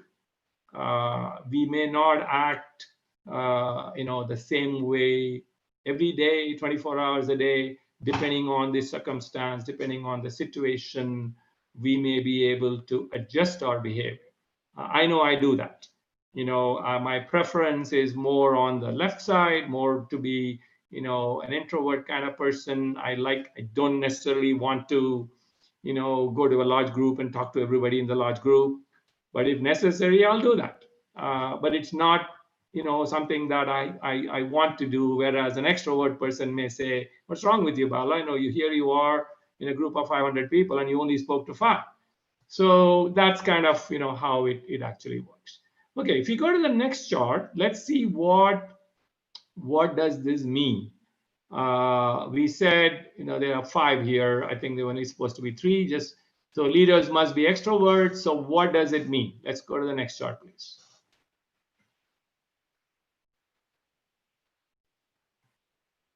Okay, I think there was one extra chart that got left in there. Keep going. No, go forward. All right, stay there. Now, here are some leaders. Many of these, I'll give you a hint, are modern leaders, in the new millennial kind of businesses. So here's another poll for you. How many of these people can you identify? Maybe you can only find one. I didn't say 0. I'm hoping that you will find at least one that you can identify. Maybe there are some of you who recognize 5 or more. Can we take a minute to get some feedback from you?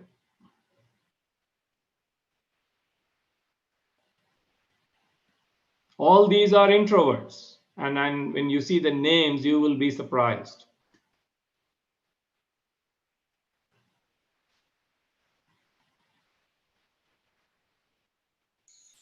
Can you see the results? No. So there's something, I don't think the system, because I'm not, I logged in through the website, through the browser, so maybe it doesn't allow you to do everything in the browser. I'm not sure. Sure, I can read out. So 1% says 1. 8% of people can identify 2 of these introverts, and 15% can identify 3, 19% can identify 4, 56% can identify 5 or more. Oh, that's wonderful. This is a very, very well-informed group. So if you click forward, let us see who these people are.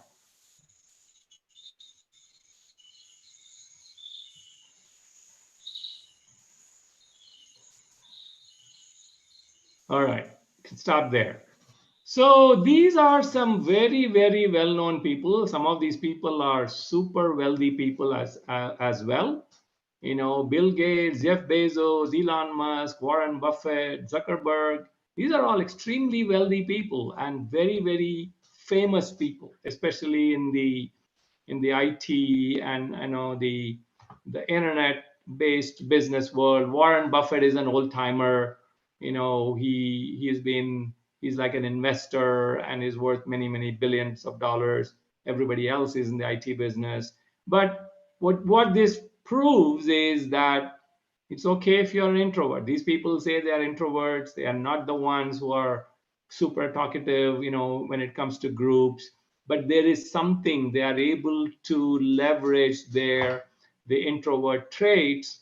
They are able to create, they're able to run and manage, you know, amazing businesses that we all depend on, you know, so much. So, you know, to the introverts out there, you know, basically this is busting the myth that you don't have to be an extrovert to be a leader. If you're an extrovert, you can be a leader. No problem there. But if you are an introvert, you don't have to give up and say, you know, leadership is not something that is within my reach. It's very much within your reach, as indicated by these people. If you click one more time, I just wanted to show you 4 more, you know, images. You probably recognize some or all of them. You know, Mahatma Gandhi, he was an introvert, but then see what he created, working with others. Albert Einstein, the same way. J.K. Rowling, you know, she's an author of, you know, the whole series. What was it called? You know, Harry the Potter series. Harry Potter series, right? So famous, you know, almost every kid knows about it. And Emma Watson, she was a child star in that series. I mean, who would have guessed that she is an introvert? You know, a movie actress, you know, still continues to be in the limelight. But these are people who are introverts too. So my whole point is to say that being an introvert is not a limitation. It is simply a different way that people, you know, approach their work, maybe the choice of their work. You don't see too many salesmen in this. You know, you don't see too many people who are required to go and interact. These are people who are creating things, thinking. Maybe they are working in the background with a little bit away from the limelight, but nevertheless creating, you know, amazing products and companies and you know, ideas and so forth. All right, we can move on to the next chart and the next comment. So why do introverts make great leaders? They are motivated by productivity, not necessarily ambition. Again, you know, remember, many of us are a mixed bag. We are ambiverts, so I'm sure we have ambition as well. They build more, they build fewer maybe, but more meaningful connections with their, you know, buddies that they connect with. They don't get easily distracted, which means they can latch on to, you know, their vision, their idea, and work on it, you know, for long periods of time with a huge amount of focus, and that obviously helps. And they solve problems with thoroughness, you know, rather than hurry up and do something and say, hey, I was the first.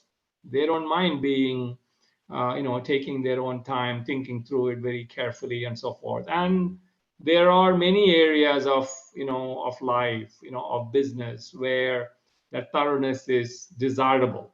And you know, if you are into any of the IT based or engineering or even finance and investment kinds of things, Warren Buffett, that thoroughness is very, very important. It is not superficial. It's very well thought through, well developed kind of ideas. And those are reasons why they actually become successful. And those are traits that introverts, you know, do have. Okay, we can move on to the next chart. Here's another myth that is, you know, often mentioned. You know, men make better leaders. Somehow we have brainwashed a lot of women into believing that. We have brainwashed a lot of men into believing this, and often creates, you know, challenges, difficulties in the current day. But the real story here is about diversity. It's not really about men versus women or anything along those lines. That is there, of course, but it is about diversity. It could be gender diversity. I mean, it could be age diversity. Young people working with more senior, more experienced people. Culture. Many of us, in Bangalore, in India, nowadays we work in global companies. There is an Indian culture working with an American, European, Japanese culture. There are differences. They are diverse. And when you have those different kinds of people, different kinds of thoughts coming in, it's really about diversity of thought. So this whole idea of men are better leaders than women, that is no longer the way we should be thinking about it. And interestingly enough, Harvard Business Review, they have done a study. They looked at the feedback people get, 360-degree feedback. They analyzed the feedback from a large number of people. And the feedback, remember, is coming from various places, their peers, their bosses, and so forth. And what they found was very fascinating. They found that compelling evidence that this bias, that believing that men make better leaders than women, is actually incorrect. They found that in 84% of the traits that they looked at, women were actually scoring better than men. And I mean, completely opposite to what the myth was saying. So if you go to the next chart, there is a graphic showing you. So if you think men are better leaders, think again, because that's not what the data says. Go to the next chart. There we go. So you see, the black bars are for men's data. The orange kind of color is women's data. And other than the top two traits, developing strategic perspectives and technical or professional expertise, everything else below that, these are all traits of leadership that were taken out of this 360-degree view. Women are better than men. Of course, you can't say it's a huge difference, but it is a noticeable difference. And at least it is not like what people thought or the myth says. You can see the last one, taking initiative. The score for men is 48%, score for women is 56% almost. And then, of course, all the others, the delta is smaller. But there is a pattern here, consistent pattern where women are actually slightly ahead of men. So this whole idea that somehow women are not going to make good leaders, it's the men who are going to make good leaders, that theory, that idea is completely thrown away, debunked by this data here. And it's not one group, it's a large group of people. It's analysis done by people at Harvard business school. These are people who do their work fairly thoroughly. So this is not just a local something that somebody did. And there are many different traits here. I'm not going to get into all these traits, but these are the kinds of traits leaders are expected to have. And basically it's saying that women can do as well, or actually they can do even better than men. If you go to the next chart, I will show you some pictures of women who have excelled. And these are all women from India, starting from Rani Lakshmibai, from our historical records. And you see, Indira Nui, who was a business leader. Arundhati Roy is an author. Mary Kom is in the boxing. Seema Rao is an interesting character. She actually trains our army people in how to shoot weapons. She and her husband work in the army. Kiran Bedi, you probably know, currently she's the governor of Puducherry.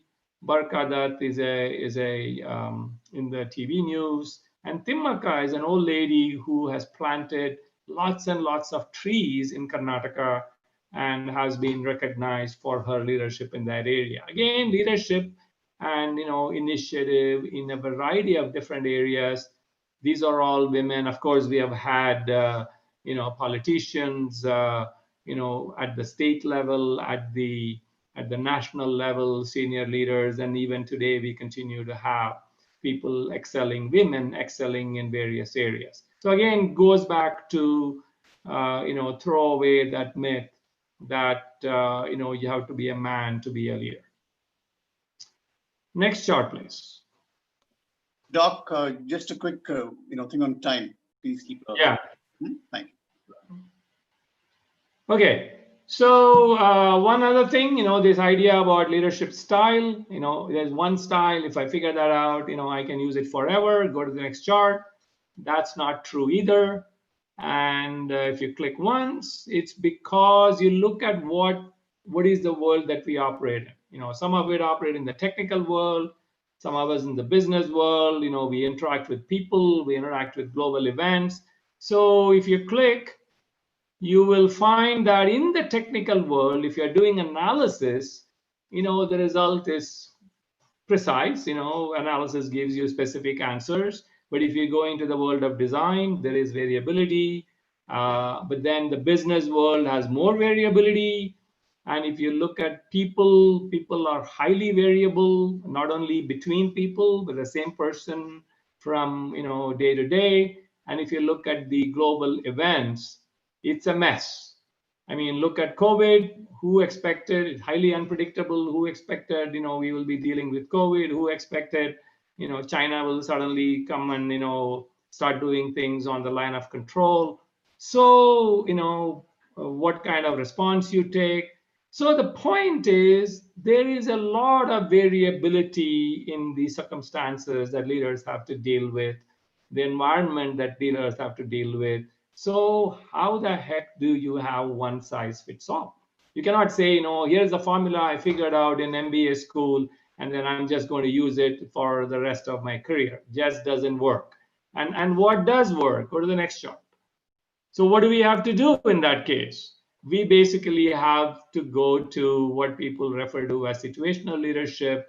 It's an adaptive style. There is basically a collection of different styles that one would use depending on what it is that the situation calls for.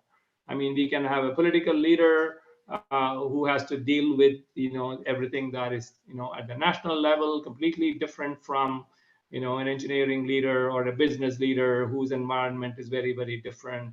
All these are leaders, but the tools, the techniques they would use would be very, very different. Okay, next chart.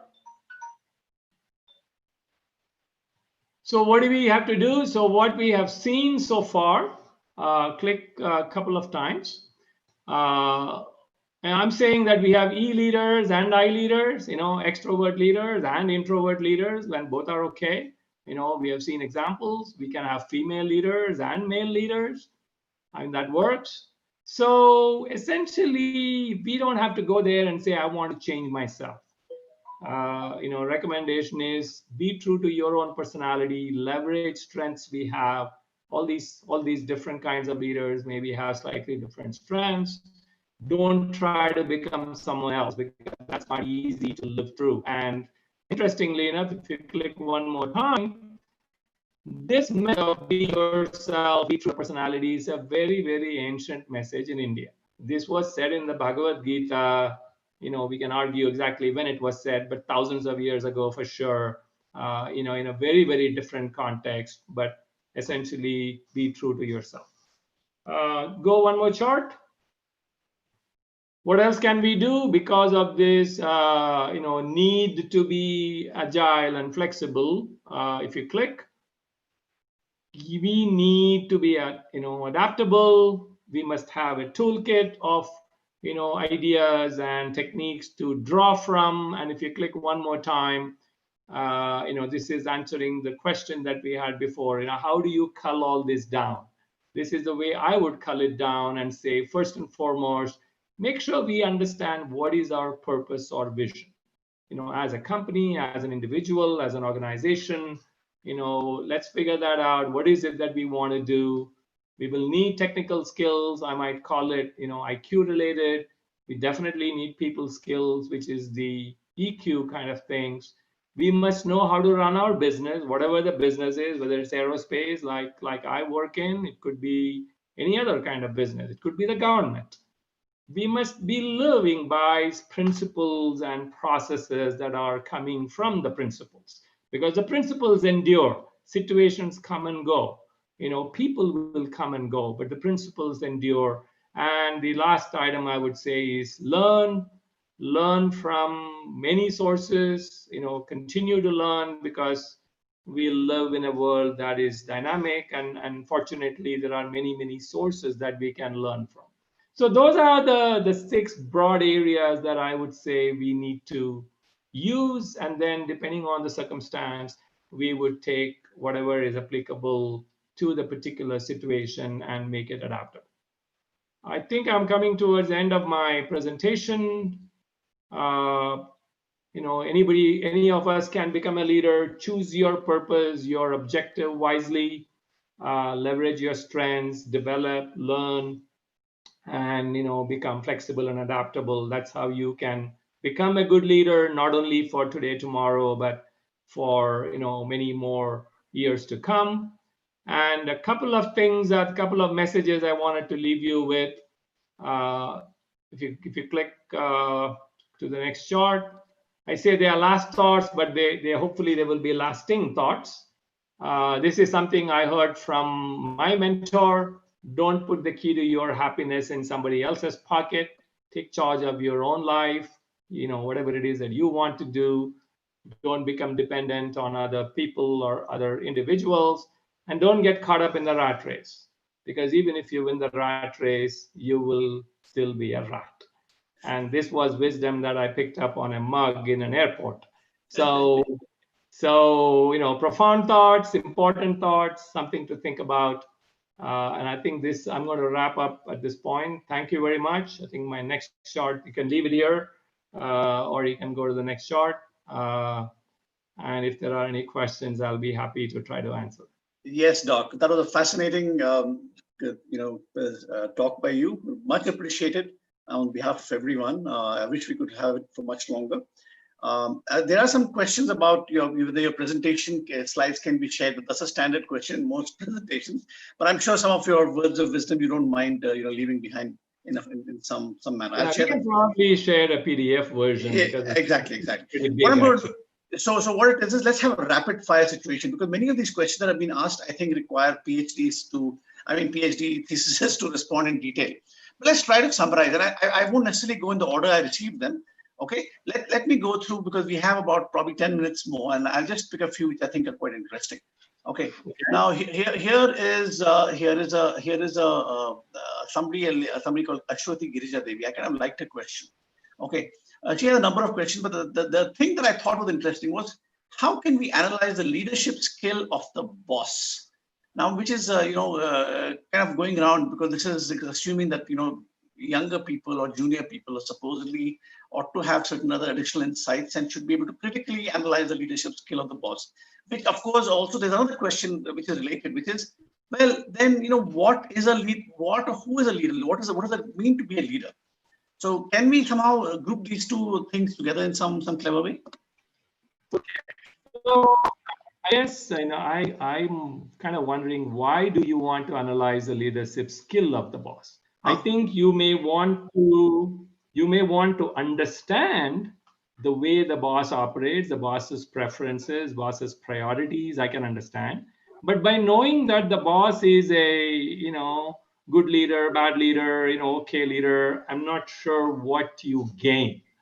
I think the emphasis or the energy to me would be in the wrong place. Now, if you believe that the boss's priorities are diagonally opposite to what you want to do in your life, don't hang in there. You're not going to go change your boss.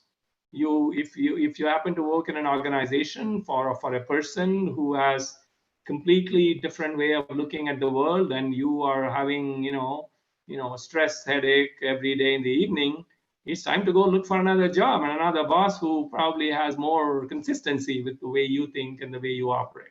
So I think trying to analyze somebody else and trying to find out that they have certain faults, I don't think it, at least from in my way of thinking, it doesn't accomplish much. Fantastic, fantastic. Great insight. Here are two more questions I want to group together, Doc, because it's interesting. So first of question number, part A of this question, is leadership all about results? So this is coming from Mohammed Ahmed, okay? That's one, the first question. Now, related question is, how to burst the myth of predefined assumption, identify the leader inside me. Now, the reason why I'd like to put this together is because, when you look at company culture as such, there are some organizations which, if you look at what was called the MBTI traits, which I'm sure you're familiar with, there's a belief that extrovert, there's a vast majority of the people at the top that somehow have a certain kind of, left brain kind of a thing, or very aggressive, or tend to be, on the go, type A, and so on and so forth. So that seems to be perpetuating the thing, and therefore people who are introverts might find it difficult to identify and say, I can't be like them, and will I ever be a leader? Yeah, well, so that so is I what hope you're getting what I'm trying to say, because I think no. So I hope I gave you an insight, that I showed you examples of people who are introverts who have become leaders. So I know that the reason we are referring to these as myths is because there is a misunderstanding. There are many misunderstandings in this world. Okay, these are not the only ones. There are many misunderstandings. We sometimes, a lot of young people think the old people are useless. What do they know? And the old people are probably thinking, these young people have completely lost it. When I was young, things used to be some other way. So there are many things that have become, these myths because somehow collectively we have not thought through. But I think the distinction between the extrovert type and the introvert type is, if you are an introvert, you have to be a little more thoughtful about what kind of work, what kind of an area you would enjoy doing. Okay, at the end of the day, is it about results? Yes, results are required, because no company, no organization will continue to pay you for you to only have fun. You are allowed to have fun provided you are creating results. Nobody says don't have fun. Create results, have fun along the way. That is a perfectly good combination. But if I'm an introvert and I take up this, job of selling whatever, the proverbial, vacuum cleaner salesman. I'm supposed to go knock on everybody's door and then convince them that they should buy a vacuum cleaner from me. I mean, that is something written, failure written on it on day one. You are not going to enjoy doing that. After you talk to two people, you will say, and two people are not going to buy it. You have to talk to 100 people before you sell 5. If you're an introvert, by the time you talk to 2 or 3, you are already exhausted. That is not the kind of profession you want to go into. An extrovert will love it. He will say, hey, I only finished 5 houses. I want to go to 5 more houses. And, he will chat up a great conversation, have a cup of tea with them and, make them buy a vacuum cleaner. So I think it is important to understand, who we are, what are our preferences, what do we want to do. This is why I said, pick your objective carefully. A guy like Bala should not aspire to be, King Kong in the movie. I'm a skinny guy. Okay. Or if I cannot even carry a tune, and then I say I want to be like Lata Mangeshkar. Well, sorry, you have to have the right training. You must have the right kind of characteristics, in order to do whatever it is that you do. So many times people get caught up in this because, they choose professions that, essentially their uncle or, father or brother or somebody chose for them. They didn't choose the profession. Somebody said, hey, become an engineer, get a job in Infosys. That's, you'll make a good career out of it. This fellow never wanted to be an engineer. He never wanted to write software. Now here you are, you're 35 years old and you are hating your job. I mean, you made some mistakes, you made some mistakes or somebody else made mistakes. But like I said, don't blame your parents or somebody. Take charge of your life and see what it is that you want to do. So I think there is a personal accountability here. Fair enough. So, Doc, there are some wonderful questions over here, and I'm going to take the liberty. I'm going to send them to you separately because they are very, very important. If you can send a line each to those questions we haven't been answered, I think the people asking the questions would be deeply appreciated. Hello? Sorry, can you hear me? Yeah. Yeah, I I can have. hear you. I don't know how much I'm going to sign up to answering questions by email. Send it to me. Just, just see if you have time. If you have time and you feel, Yeah, it's it's over a there. lot easier for me to sit Yeah. around. Yeah. Yeah, So I have a question here, which will be interesting now, which is yeah. in terms of this, unprecedented situation that all of us worldwide are going through right now, right? Right. So what is the call to leadership there? So whether it's myths or what, suddenly we are all completely, out of sync. We don't know what the heck to do because everything, all theories, our world is upside down completely now. So what Correct. are those leadership traits that should be called upon at this time? Or is that a No, fair question? I think that flexibility becomes very, very important. Hmm. Protecting your business, protecting your people, Hmm. thinking long term more than short term. Hmm. Those are the kinds of things that become important. Hmm. And I think the idea of success changes.